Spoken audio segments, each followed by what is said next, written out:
Hi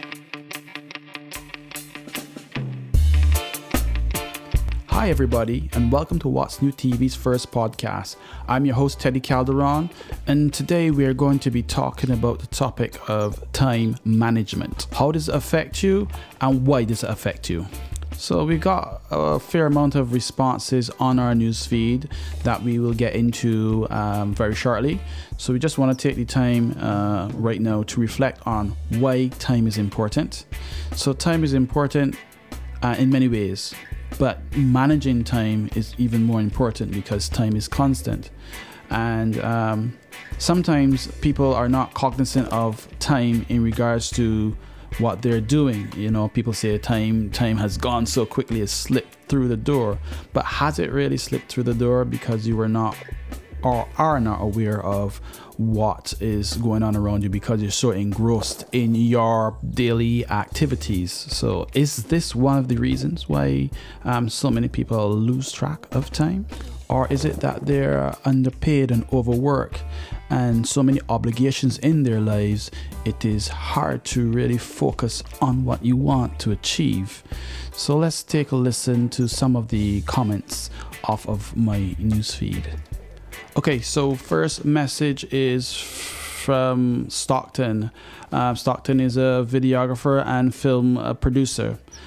He says, message me at the wrong time. I'm heading to Guyana right now. Talk to you later. Fantastic. Okay, this message is from Octave. He is a singer/songwriter.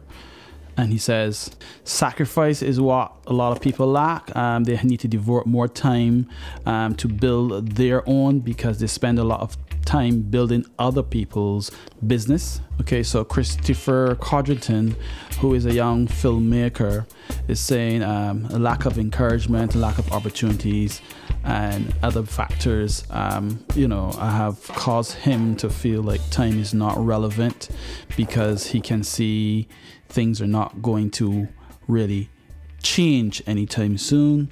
But that's an interesting comment. Yes, and we'll get into that a bit later in terms of opportunities and how to go about getting some of those or accessing some of those opportunities. We have comments from Kwame. Now, Kwame is a young film producer and commentator, and he says creatives with full-time jobs may see lack of time is a major factor. And yes, I do believe it is a major factor, and that's where time management would come into play. Okay, next we have Afloria. Now, Afloria is a singer, songwriter, and she says having a full-time job does take a lot of her time, and even trying to get time off to perform at gigs, and that may be of benefit to helping her develop her career, has been a no-no for her and her job, and it is something that she is not in control of, and because the bills have to be paid, she's stuck at the moment, but she is looking for opportunities to make that change.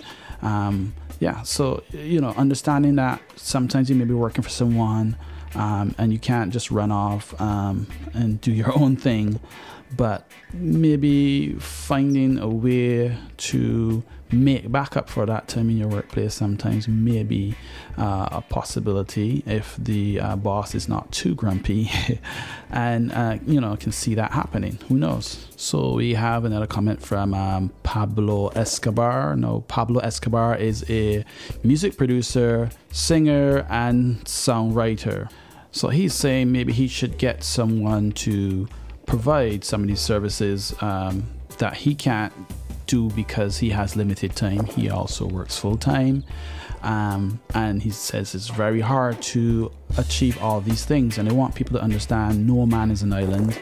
You do need a team to get some things done. So let's hear what someone else has to say. Okay, so this comment is from Marvin the Mole Roberts. He's a singer and songwriter, and he says, I would say yes. When you're busy trying to survive, it can be difficult trying to do anything else outside of when you are working a full-time job. Yeah, Yeah, it's true. Yeah, some people need to manage their time, but it's hard to do that, when you have other responsibilities and obligations. So we're going to take this next comment from Ishmael. Ishmael is an actor, and Ishmael says he doesn't think that time's issue is that people are looking for handouts and they don't want to put in the effort. They want the easy way out. But also that the government needs to do more in terms of helping creative people access grant funding and other areas of funding to help develop their projects, making it a bit easier for them. So it's like a contradictory, but I do understand where he's coming from, because there is lack of access to how you access grant funding or even help. Sometimes that help can just be simple things like legal advice to, help make your project more viable, and even simple things.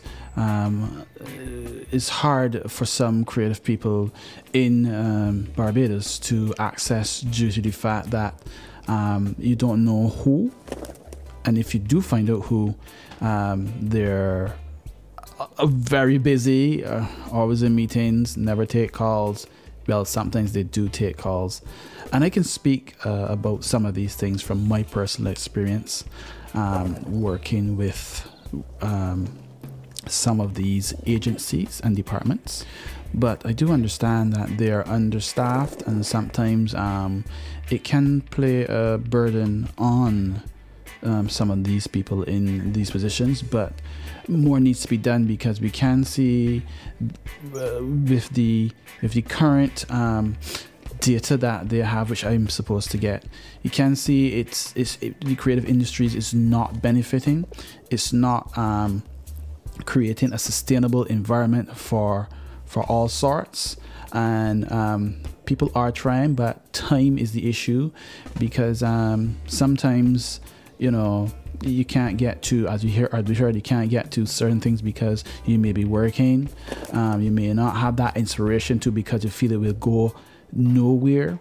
And then the lack of economic inclusion into other things also.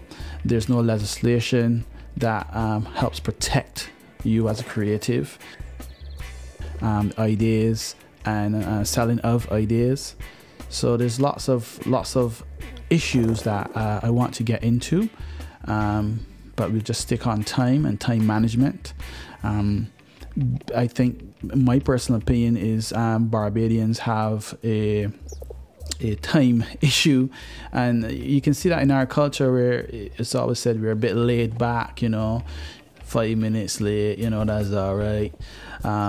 And sometimes we may not seem to be taking things as serious as we should, but I do think we are taking it serious. It's just that as creative people, we have so many things on our plate, and I'm just speaking about creative people because I know other people do have other important things on their plate as well. But it is an uphill task because, again, of the lack of economic inclusion into things, and you have your obligations to meet. It's a big challenge, so it creates a bigger blanket. Maybe some goals need to be set, and to help creative people achieve them. I don't think there is enough data collected on creative people in Barbados to help make more informative decisions that can really help in a strategic way, and get us moving forward, because we have a voice and we have somewhere where we can display our voice without being discriminated upon or cut off because you can't say this or that, and really put it out there, get the word out and get people to understand that the creative community is a multi-billion-dollar industry making billions of dollars each year, and in the Caribbean maybe smaller, where it's 40 million people. It still is a lot of people, but it is still a market, and we can capitalize on that if we are given the opportunities to, and more focused assistance along with legislation that helps protect creative works and what they do. So I want to thank you for listening. Please feel free to leave your comments below or message me if you like. My number is 251-7406. And I will take your comments. And for our next podcast, I'll create another question following up on this podcast. And hopefully we can really have this dialogue going and we can get this out to the ministers. The Minister of Culture most definitely would like to hear, so I'll shoot that at him. And I'm pretty sure the Prime Minister has a lot on her plate, but she would take a listen. She wants to hear from the young people, and she wants to, help make the standard of living better, so that we can all grow as a nation. So once again, thank you for listening. Okay, I'm sorry I ran out of time, but I will talk a little bit about those organizations that can help in developing your project, accessing those grants, what does it entail, how to do it. So apologies for that, but stay tuned for the next podcast and we will definitely get into that. So I want to hear from you guys. Thanks a lot. So stay tuned for another What's New TV podcast next week, where we will cover grant funding, some of the agencies, and how to get it done. So until then, see ya.